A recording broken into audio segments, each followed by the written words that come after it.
Hello everyone, welcome to planet biology. मैं doctor Jitendra. आज हम प्लाज्मा मेम्ब्रेन पढ़ने वाले हैं। और प्लाज्मा मेम्ब्रेन का पिछले उसमें वीडियो में हमने सेल वॉल किया था। और आज प्लाज्मा मेम्ब्रेन को करेंगे हम। पहले आप समझ लीजिए प्लाज्मा मेम्ब्रेन क्या होती है। जो पिछला वीडियो था उसमें आपने देखा था, जो डॉटेड लाइन थी ब्लैक कलर की, वो प्लाज्मा मेम्ब्रेन थी। और इसमें मैं आपको बता दूं, पहले एक इम्पॉर्टेंट चीज़ हमेशा याद रखिएगा, वो ये कि प्लाज्मा मेम्ब्रेन चाहे वो प्लांट सेल हो, चाहे एनिमल सेल हो, चाहे बैक्टीरिया हो, सब में मिलती है। यानी कि एक आउटर मेम्ब्रेन जो कि उस सेल के साइटोप्लाज्म को, उसके इंटरनल जो मटेरियल है उसमें, सेल ऑर्गेनल्स बाकी जो भी है उसमें, जैसे ये सेल है, इसके अंदर माइटोकॉन्ड्रिया, गोल्जी बॉडी और एंडोप्लाज्मिक रेटिकुलम, सेल ऑर्गेनल्स और ये साइटोप्लाज्म न्यूक्लियस, इसको आउटर एनवायरनमेंट से अलग करती है ये membrane. That you can see, ये है प्लाज्मा मेम्ब्रेन बेटा। तो प्लाज्मा मेम्ब्रेन क्या होती है? एक मेम्ब्रेन होती है which separates the outer environment from the inner, that you can say cytoplasm, nucleus and cell organelles. ठीक है, ये एक बैरियर का काम करती है जो इनको सेपरेट करता है। ये सिर्फ आउटर एनवायरनमेंट है नहीं, यहाँ पे कोई और अगर सेल होगी तो ये उसको भी सेपरेट करेगी ये मेम्ब्रेन। ये प्लांट में भी, एनिमल में भी ये कॉमन होती है। मतलब बस थोड़ा सा इनका स्ट्रक्चर चेंज हो जाता है, जैसे फॉस्फोलिपिड्स में लिपिड्स किसी में ज़्यादा किसी में कम, बस स्ट्रक्चर चेंज होता है, बाकी ये मिलती सब में है। अभी मैं आपको ये समझाने जा रहा हूँ, उससे पहले आप देखिए कि इसकी लोकेशन कहाँ पे है। This is plasma membrane that you can see. ये एक मैंने एनिमल सेल बनाई है। देखिए इसके चारों तरफ मैंने कोई सेल वॉल नहीं बनाई। सेल वॉल नहीं बनाई इसका क्या मतलब है? It's not a plant cell और यूकैरियोटिक सेल मैंने एक बनाई है, एनिमल सेल। अब देखिए इसको हम 3D में देखेंगे अगर आप समझेंगे। देखिए मेरे हाथ को देखिए, ये इस तरीके से गोल स्ट्रक्चर है, इसके अंदर सेल ऑर्गेनल्स हैं, यहाँ पे न्यूक्लियस होगा। ठीक है बेटा। अब देखिए ध्यान से, ये जो मेरी आपको ये उंगलियां, ये फिंगर्स दिखाई दे रही है ना, ये ऐसे, ये समझिए ये मेम्ब्रेन है। This is plasma membrane. ये ऐसे इसको एनक्लोज करके रखती है, ठीक है, चारों तरफ से। That you can see. ठीक है, तो इसके क्या हुआ था, जिसकी डिस्कवरी जब हो रही थी तो इसको सबसे पहले किसने देखा था? Plasma membrane was discovered by श्वान इन 1836। इसको श्वान ने सबसे पहले डिस्कवर किया था 1836 में। उसके बाद कई मॉडल आए जो मॉडल एक्सप्लेन कर रहे थे कि इसका स्ट्रक्चर क्या है। ये जो अभी मैंने आपको दिखा रखा है, ये सामने है, ये इसका सबसे ज़्यादा एक्सेप्टेड स्ट्रक्चर है, जो कि फ्लूइड मोज़ेक मॉडल के नाम से जाना जाता है। सिंगर एंड निकोलसन ने 1972 में दिया था इस स्ट्रक्चर के बारे में, और ये सबसे ज़्यादा एक्सेप्टेड स्ट्रक्चर है इसका। इसीलिए हम आज जो डिस्कस करेंगे वो इसी मॉडल को करेंगे। फ्लूइड मोज़ेक मॉडल बोलता क्या है बेटा? ये बोलता है कि एक्चुअल में जो प्लाज्मा मेम्ब्रेन है वो फ्लूइडिक होती है, सेमी फ्लूइडिक। सेमी फ्लूइडिक मतलब समझ लो, मैं आपको थोड़ा सा अंदाजा दे दूं। आपने देखा होगा कि जो स्टिल वाटर होता है, पानी खड़ा हुआ होता है, उसके ऊपर मॉस्किटोज बैठ भी सकते हैं। क्यों बैठ सकते हैं? क्योंकि उसके ऊपर एक बहुत पतली लेयर होती है जिसकी वजह से मॉस्किटो उसमें डूबता नहीं है। वो जो पतली लेयर है बिल्कुल फ्लूइड की सी बनी हुई, दैट्स समथिंग लाइक दैट। वैसा ही एक स्ट्रक्चर होता है प्लाज्मा मेम्ब्रेन का। ठीक है, उसी में एनक्लोज रहती है। ये फ्लूइड मोज़ेक मॉडल है। मतलब अगर मैं उसको थोड़ा सा हीट अप कर दूंगा ना, तो वो एनर्जी मिलेगी, और प्लाज्मा मेम्ब्रेन जो है वो क्या हो सकती है? वो ब्रेक हो सकती है। और अगर टेम्परेचर लो हो तो वो क्या हो सकती है? फ्रिज, यानी फ्रिजिड हो सकती है, यानी कि वो बिल्कुल जम जाती है। ऐसा भी हो सकता है, पर उसके लिए भी एक मॉलिक्यूल होता है प्लाज्मा मेम्ब्रेन में जो उसको ऐसा करने से रोकता है। तो सबसे पहले हम इसको डिस्कस करेंगे। तो इसकी जनरल स्ट्रक्चर में क्या होता है वो मैं आपको बता दूं। देखिए यहां से शुरू करते हैं। ये एक स्ट्रक्चर है बेटा डाइग्लिसराइड का। डाइग्लिसराइड में एक ग्लिसरॉल का मॉलिक्यूल है which is joint with two fatty acid chains. यहां पे देखिए ये जो हेड दिख रहा है आपको, this is glycerol, this is the first fatty acid chain, this is the second fatty acid chain. और ये ग्लिसरॉल प्लस फॉस्फेट होता है, और साथ में इसमें कोलिन भी होता है, एक केमिकल सब्सटेंस है कोलिन। ठीक है, तो ग्लिसरॉल प्लस फॉस्फेट ये हेड है इसका, जो आपको राउंड शेप में लग रहा है। और ये हाइड्रोफिलिक होता है, वाटर लविंग होता है बेटा, जो ग्लिसरॉल और फॉस्फेट से बना है। जबकि ये जो दो आपको चेन दिखाई दे रही हैं, फैटी एसिड चेन्स, वो हाइड्रोफोबिक होती हैं। यानी जो वाटर से दूर भागती हैं, दे डोंट लव वाटर, ठीक है ना।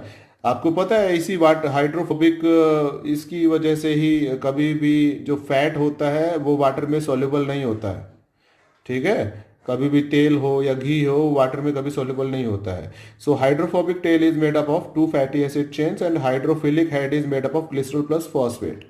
अब जब ये जो स्ट्रक्चर है डाइग्लिसराइड्स, डाइग्लिसराइड मतलब glycerol one and two fatty acid, two fatty acid diglyceride, इसका मतलब एक और होता तो ये क्या बन जाता, ट्राइग्लिसराइड। ट्राइग्लिसराइड भी आपने डाइजेशन चैप्टर में अभी आएगा, वहां पे मैं आपको बताऊंगा फिजियोलॉजी में, ठीक है, ह्यूमन डाइजेशन में। क्योंकि ट्राइग्लिसराइड टीजीए हम जिसको बोलते हैं, ये जो ट्राइग्लिसराइड होता है, हम कुछ भी खाते हैं ना, लास्ट में उसका ट्राइग्लिसराइड के रूप में ही डाइजेशन होता है बॉडी में फैट का। तो जब ये एक फॉस्फोलिपिड बाइलेयर के रूप में अरेंज हो जाते हैं तो ऐसी बनती है ये लेयर, ठीक है। यहां पे खूब सारे आप देख रहे हो ये हेड्स,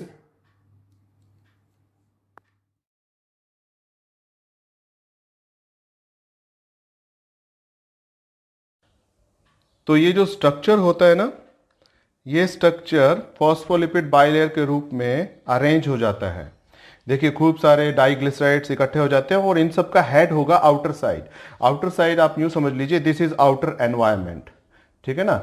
या तो इस साइड होगा या इस साइड होगा, आप समझ लीजिए। अगर मैं इधर साइटोप्लाज्म करता हूं, इधर साइटोप्लाज्म है, तो ये कौन सी साइड होगी, ये आउटर एनवायरनमेंट होगा और ये लेयर होगी। मतलब सेल की तरफ, सेल साइटोप्लाज्म की तरफ, और ऊपर एनवायरनमेंट की तरफ ये हेड जो होता है ये अरेंज होता है, और अंदर की ओर होती है फैटी एसिड्स।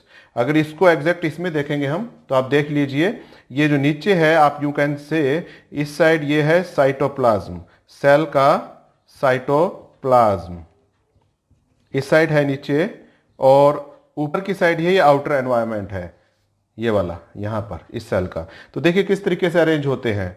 ये जो हाइड्रोफिलिक हेड है ये या इस साइड होगा या इस साइड होगा, और ये जो अंदर आपको दिख रही है फैटी एसिड्स, यही चेन है सेम दो, ये दैट यू कैन सी, यहां पर यहां पर यहां पर अंदर, ये अंदर की तरफ अरेंज होती है। तो इसका मतलब क्या है बेटा, ये स्ट्रक्चर इस तरीके से अरेंज होता है फर्स्ट, और फिर ये सारा इकट्ठा होकर ऐसा स्ट्रक्चर बनाता है। इस स्ट्रक्चर को आप ध्यान से समझिए। इसमें इसके अलावा क्या है आप ये ध्यान दीजिए, ये पूरी लेयर बन चुकी है, ठीक है, यहां पर ये लेयर बन चुकी है। इसके अलावा इसमें आपको कुछ अलग स्ट्रक्चर्स दिखाई देंगे, अब वो हम डिस्कस करेंगे। देखिए आपको येलो कलर में प्रोटीन्स दिखाई देंगी।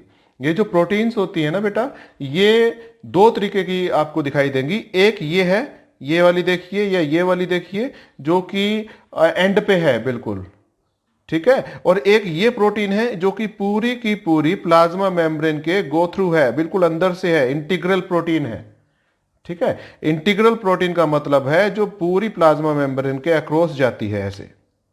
और पेरिफेरल प्रोटीन वो होती है जो ऊपर के पार्ट में या इस साइड यहीं पे एम्बेडेड रहती है, दैट इज पेरिफेरल प्रोटीन।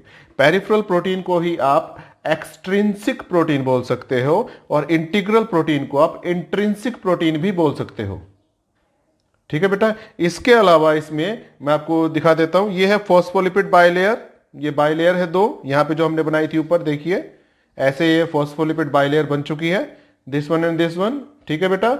अब इसके अलावा देखिए यहां पे मैंने आपको ये एक वर्ड लिखा है ग्लाइकोप्रोटीन। ग्लाइको मतलब it comes for carbohydrates. Glycans word अगर कभी आए, इधर देखिए बायोमोलिक्यूल में हम इसको पढ़ेंगे, फिर भी आप समझ लीजिए ग्लाइकन्स मतलब कार्बोहाइड्रेट्स, ठीक है। तो अगर ग्लाइकेन्स अटैच होता है किसी प्रोटीन मॉलिक्यूल के साथ तो वो क्या बनता है, ग्लाइकोप्रोटीन।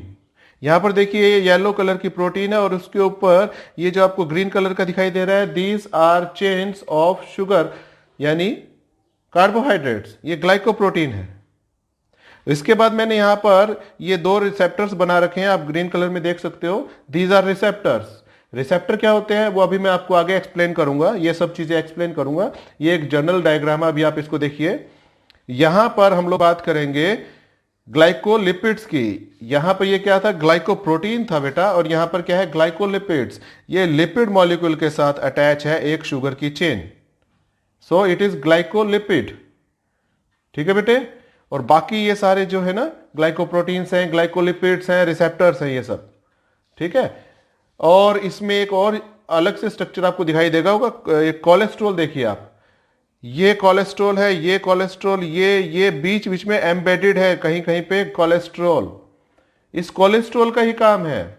मैंने अभी आपको बताया ये फ्लूइड मोज़ेक मॉडल कहता है कि जो मेम्ब्रेन होती है बहुत डेलिकेट होती है, इतनी डेलिकेट होती है कि अगर इसको थोड़ा सा टेम्परेचर मिलेगा ये टूट सकती है, या फिर अगर टेम्परेचर लो हो गया तो ये जम जाएगी, ये फ्रिज हो जाएगी।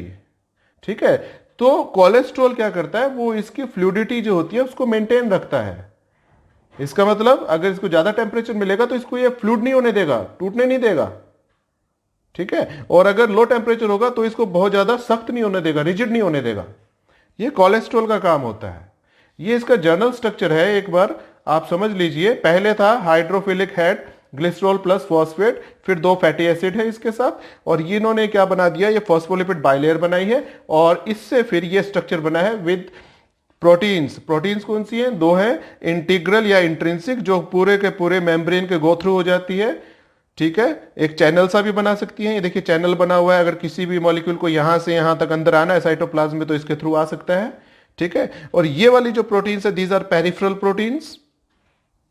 ठीक है बेटा, सो अब हम बात करते हैं प्लाज्मा मेम्ब्रेन की कि कैसे क्या होता है इसमें। अब आप समझिए बेटे, ये जो आपको शब्द दिख रहा है प्लाज्मोलेमा, लेमा जो शब्द आता है ये मेम्ब्रेन के लिए आता है, मैंने आपको पहले ही बताया था। अगर आप न्यूरॉन की बात करेंगे तो उसके अराउंड न्यूरोलीमा होती है। ठीक है, एक्सोन जो होता है पार्ट उसके एक्सोलीमा होती है बाहर, तो प्लाज्मा मेम्ब्रेन को हम प्लाज्मोलीमा बोल सकते हैं। एग के अराउंड ओलीमा होगी। ठीक है, तो ये लेमा जो शब्द है दिस कम्स फॉर मेम्ब्रेन। और plasma cells was discovered by श्वान 1836, ये याद रखना। आगे, every cell is surrounded by a cell membrane that separates it from the external environment as well as other cells.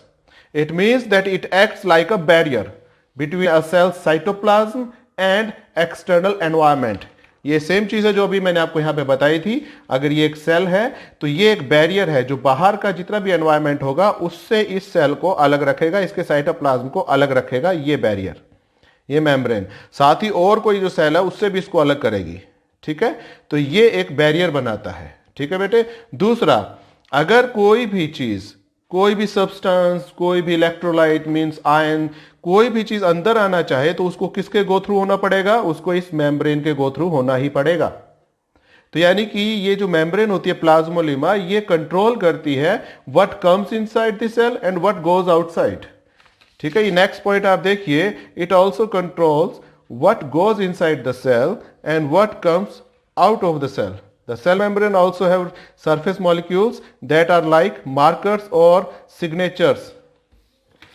इसके बाद आप ये समझिए, ये जो मैंने आपको बना रखे हैं, ये आपको ग्रीन कलर के दिखाई दे रहे हैं ना बेटा, ये मार्कर होते हैं।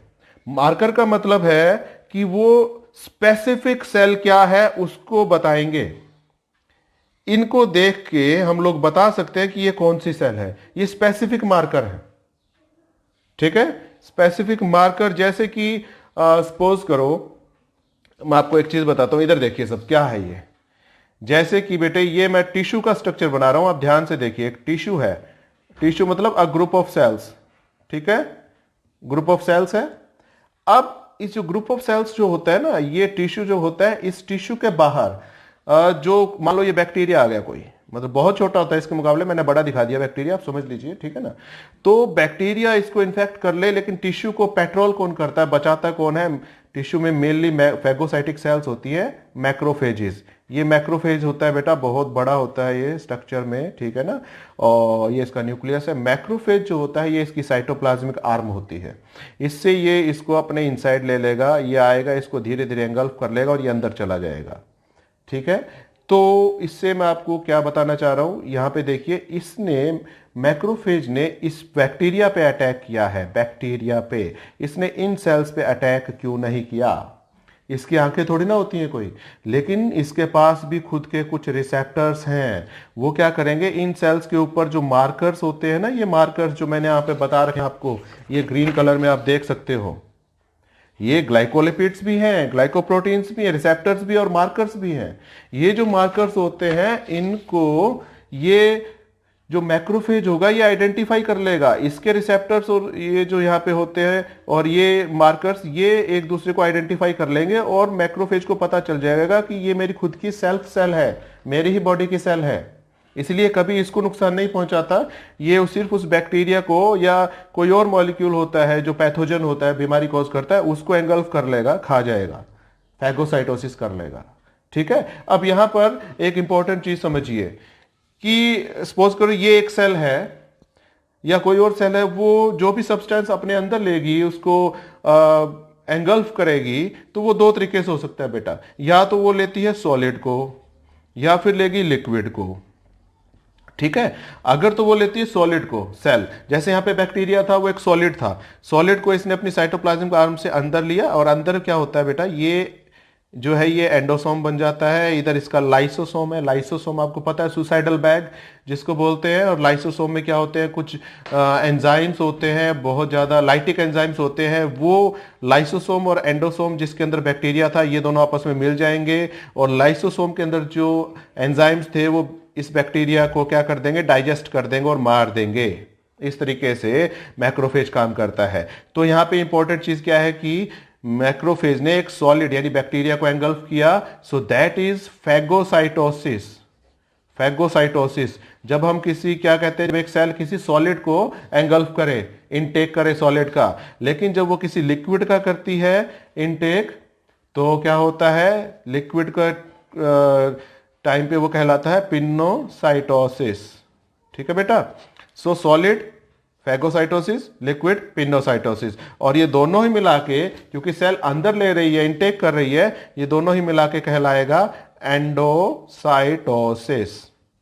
सो इस तरीके से ये जो मेम्ब्रेन है ना बेटे, ये यहां पर जो मेम्ब्रेन है, ये मेम्ब्रेन या ये मेम्ब्रेन, ये ही परमिएट करती है, यही बताती है कि किस मॉलिक्यूल को इनटेक करना है और किसको नहीं और कैसे। ठीक है, अब यहां पर आप देखिए, मैं आपको समझा दूं, also controls what goes inside the cell, endocytosis, inside intake दो तरीके का है, फैगोसाइटोसिस और पिनोसाइटोसिस। फैगो में सॉलिड पार्टिकल है, यहां पे देखिए आप, सॉलिड पार्टिकल है, और ये सेल मेम्ब्रेन है, ये वाली सेल मेम्ब्रेन है, ये जो आपको दिखाई दे रही है ना, ये ग्रीन कलर की मैंने बताई है, ये सेल मेम्ब्रेन है। सेल मेम्ब्रेन मतलब ये यही वाली है, ये या ये आप इसको समझ लीजिए सेल के अराउंड। ठीक है, सो ये क्या करती है, एक बड सा बना देती है, ऐसे बड, ये देखिए ये एक प्रोजेक्शन सी है ना, और ये इसको अंदर ले लेगी, ये बन गया फूड वैक्यूल या फैगोसोम। ठीक है बेटे, इसको हम फूड वैक्यूल बोल सकते हैं अगर ये सॉलिड पार्टिकल एक फूड था तो।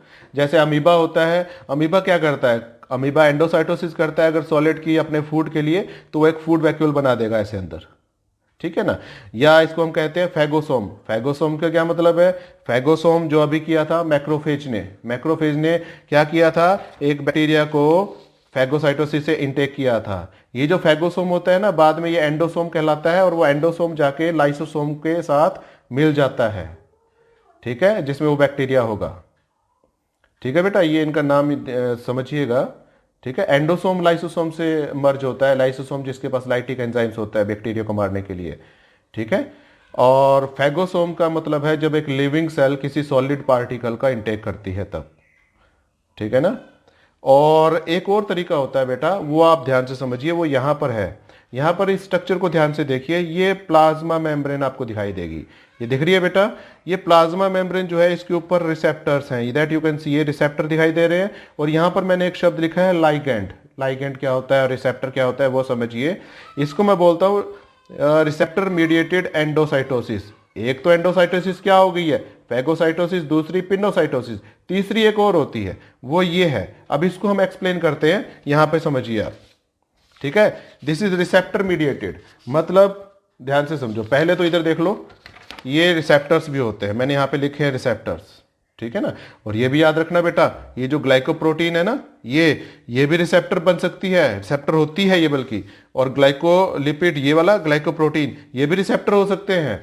सिर्फ शुगर चेन है लगी हुई, वो भी रिसेप्टर हो सकती है, ये भी रिसेप्टर हो सकते हैं। ठीक है ना, इनमें से सब रिसेप्टर हो सकते हैं। रिसेप्टर क्या है वो सुनिए क्या होते हैं। फॉर एग्जाम्पल आपको मैं थोड़ा सा डायबिटीज के बारे में बताता हूं, इसको उससे एग्जाम्पल से समझेंगे हम। डायबिटीज कब होती है, जब एक हार्मोन नहीं बनता बॉडी में। हार्मोन कौन सा है, इंसुलिन। आपने सुना होगा ना, इंसुलिन की कमी होगी, इसमें उसको डायबिटीज होगी। इंसुलिन करता क्या है बेटा, ग्लूकोज का मेटाबॉलिज्म। जो भी आप कार्बोहाइड्रेट खाते हैं ना, मीठा खाते हैं, चपाती खाते हैं, राइस खाते हैं, आखिर में इसमें जो कार्बोहाइड्रेट होता है वो ग्लूकोज में जाके कन्वर्ट हो जाता है, और वो ग्लूकोज हमारी बॉडी में, ब्लड में क्या हो जाता है, एब्जॉर्ब हो जाता है वो ग्लूकोज। और ब्लड में जब ग्लूकोज की मात्रा बढ़ जाएगी, क्योंकि आपने खाना खाया होता है और जो ग्लूकोज बना है डाइजेशन से वो ब्लड में चला गया, तो ग्लूकोज का मात्रा बढ़ जाती है। इसीलिए उस ग्लूकोज को, उसके लेवल को मेंटेन करना ब्लड में जरूरी होता है। ठीक है, अब होगा क्या, इंसुलिन होगा ना, जो इंसुलिन क्या करेगा बेटा, जो हमारी मसल सेल्स होती है, मसल सेल्स या फिर हिपैटोसाइट्स, ये दो मेन साइट है, बाकी भी होती है, ये दो मेन साइट्स है। हिपैटोसाइट्स मतलब लिवर सेल्स और मसल सेल्स, इनकी जो मेम्ब्रेन है ना, ये मेम्ब्रेन है इनकी, प्लाज्मा मेम्ब्रेन, और इसके ऊपर ऐसे ऐसे रिसेप्टर्स हैं, रिसेप्टर्स हैं। ठीक है बेटा, ये मैं पूरी आपको बना ही देता हूं, आप समझ जाएंगे कि क्या होने वाला है यहां पे। अब इंसुलिन कहां पे सीक्रेट होगा, इंसुलिन सीक्रेट होगा ब्लड में। अच्छा, करता कौन है, बीटा सेल्स करती हैं। कौन सी सेल्स, बीटा सेल्स करती हैं। कहां पे प्रेजेंट है बेटा, आपने पढ़ा होगा, आइलेट्स ऑफ लैंगरहैंस, लैंगरहैंस पढ़ा है। ये कहां मिलते हैं, ये पैंक्रियाज में मिलते हैं। ठीक है, तो ये जो इंसुलिन है ना, ये क्या करता है, ब्लड में हो जाता है रिलीज, बीटा सेल्स इसको करती है, और फिर इंसुलिन ब्लड के थ्रू सर्कुलेट करता हुआ कहां पहुंचता है, मसल सेल्स के पास। यहां पे बाहर ब्लड होगा, और मसल सेल्स से जो इंसुलिन होगा, ये रहा इंसुलिन, ये एक प्रोटीन हार्मोन है बेटा, इसमें 51 अमाइनो एसिड्स होते हैं। तो ये आके और इन रिसेप्टर से अटैच होगा। देखिए यहां पर ये रिसेप्टर थे और ये आके अटैच हुआ। जो अटैच होता है वो कहलाता है लाइगैंड, और ये है रिसेप्टर। तो बेटा ये एक कॉम्प्लेक्स बन गया। अब देखिए, लाइगैंड रिसेप्टर कॉम्प्लेक्स बन गया ना, जैसे ही कॉम्प्लेक्स बन गया, इस सेल को क्या मिल गया, स्टिमुलस। ठीक है, अब ये स्टिमुलस बनते ही ये सेल क्या करेगी, ये इसका न्यूक्लियस है, ये सेल क्या करेगी बेटा, ये ग्लूकोज का इंटेक करना शुरू करेगी ब्लड से। ग्लूकोज इसके अंदर आना शुरू होगा, और फिर उस ग्लूकोज को आपस में जोड़ती रहेगी। कैसे जोड़ेगी, ग्लाइकोसिडिक बॉन्ड से। ऐसे ऐसे ग्लूकोज का खूब सारा जोड़ देगी, और क्या बॉन्ड से जोड़ेगी, ग्लाइकोसिडिक बॉन्ड से। और क्या बना देगी ग्लूकोज को जोड़ के बेटे, ये बना देती है ग्लाइकोजन। ग्लाइकोजन यानी कि ये हमारा स्टोर्ड फूड होता है जो हर सेल में होता है। यहां पे ग्लाइकोजन ग्रैन्यूल्स बन जाएंगे, इसने स्टोर कर लिया। तो इसने ये ग्लूकोज लिया कहां से था, ये ब्लड से लिया था। तो यानी कि ब्लड के अंदर अब ग्लूकोज की जो मात्रा होगी, जो पहले ज्यादा हो गई थी, वो कंट्रोल में हो जाएगी और ग्लूकोज कम हो जाएगा।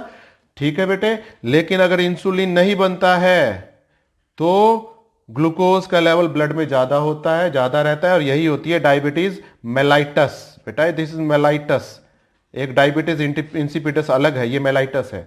ऐसे डायबिटीज होती है। तो यहां पर जो आपने देखा कि इसकी प्लाज्मा मेम्ब्रेन जो थी ना बेटे, प्लाज्मा मेम्ब्रेन के ऊपर रिसेप्टर्स हैं, और रिसेप्टर्स के ऊपर जो है, किसके लिए रिसेप्टर है, किसी एक पर्टिकुलर स्पेसिफिक के लिए। यहां पर मैंने आपको एग्जांपल किसका दिया, इंसुलिन का।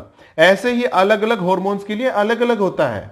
अगर यहां पे ग्लूकागन का होता ना, ग्लूकागन भी एक हार्मोन है, वो भी आके अटैच होगा। अगर उसके लिए होता है ना, तो ग्लूकागन क्या करता है, ये जो ग्लाइकोजन ग्रैन्यूल्स है, इसको फिर से तोड़ देता है और ग्लूकोज बना देता है वापस, इनको बॉन्ड्स को तोड़ के।